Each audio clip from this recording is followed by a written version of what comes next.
In this video, we will see how to fix if ringer volume gets low on incoming calls on your iPhone. If you receive any incoming call and ringer volume very slow, then here are the process. Click on your settings of your iPhone and tap on sound and haptics and make sure that your ringtones and alerts is slide rights up to 100%.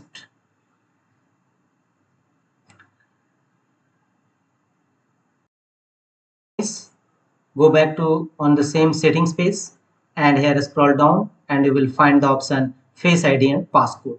Tap on it, unlock your iPhone with Face ID and passcode. Here scroll down and you will find attention aware feature. Turn off this feature.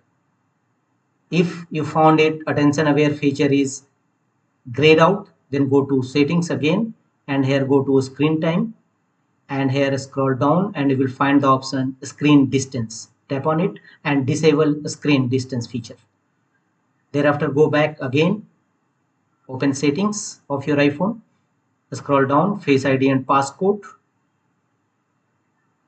unlock your iPhone with Face ID or passcode and here go to attention aware feature. Now you can easily enable or disable attention aware features. So disable this feature and check whether your incoming call ringer volume not going to low or slow. That's all.